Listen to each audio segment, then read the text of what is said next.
Hello everybody. Today I would like to do a review of this book that I've recently read. It's Miss Peregrine's Home for Peculiar Children, and I took it away on holiday with me and I couldn't put it down.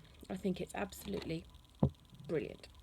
It's about a young man really, called Jacob, who has a very strong relationship with his grandfather.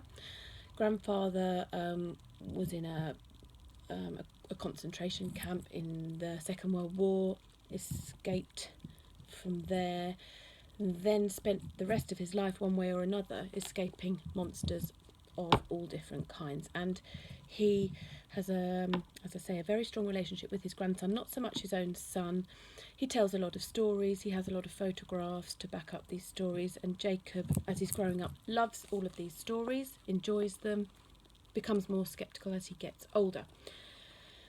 Grandpa suffers a tragic accident early on in the book and passes away, and the rest of the book is really Jacob trying to work out how much of what Grandpa was telling him was true and what was actually fiction. And after Grandpa passes, various notes, various letters point Jacob in the direction of the children's home that Grandpa was sent to after his family died in the war.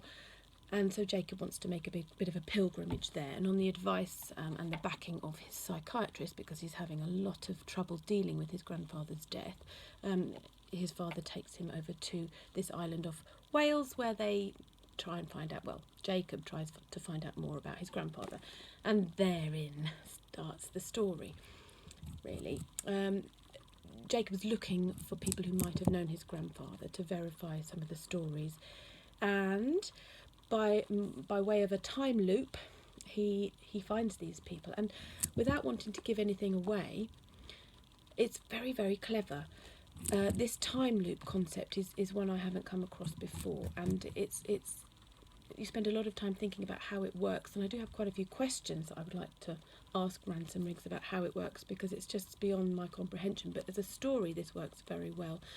And of course, by finding the orphanage and the people that Grandpa Portman used to know, and by discovering that perhaps Grandpa Portman's stories weren't all fiction, inadvertently Jacob leads the baddies, who are after these friends of Grandpa Portman's because they have peculiarities, leads them to the orphanage and puts everybody in great danger. This is the story about how they try to work out that danger exists, how to escape from that danger, where to go, but nothing is finished off in this book.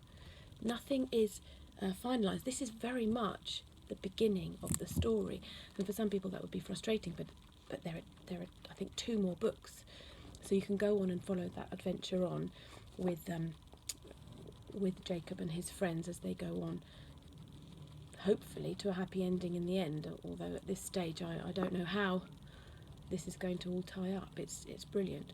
Some people say the book is slow. The various people I've spoken to, various people I've lent it to, have said that it's slow, but for me I didn't find that. I found it was quite fast-paced. There are a couple of, again, questions about the photographs, which are such an intrinsic part of this story. You've got so many fantastic photographs in here that are genuinely photographs from another time, really, when photography was new, and they haven't been altered or anything for this story. Ransom Riggs, who I believe is primarily a collector of photographs, has just incorporated them into the story in a very clever way. And the baddies, well, the baddies and the photos of the baddies, it's really, really clever how he works that in, and how he explains perhaps why some people look slightly white-eyed in these pictures. The book explains it all.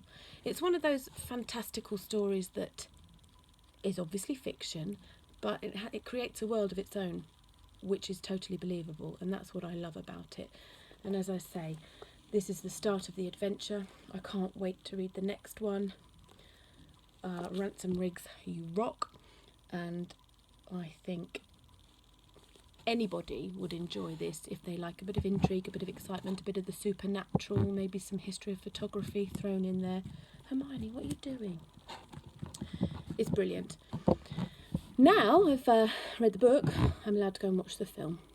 I wasn't going to let myself do that before, but I believe now I've earned that right. Sorry, Hermione. What did you think about the book? Yeah, just as I thought.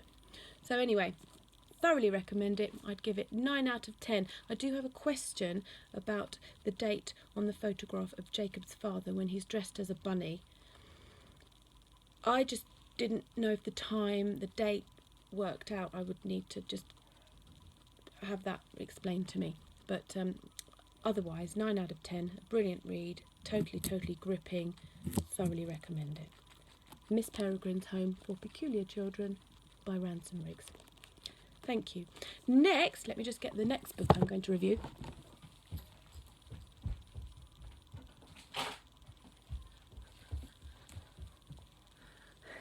Next up on Becky's Bookie Banter will be Open, an autobiography by Andre Agassi. Thank you very much indeed.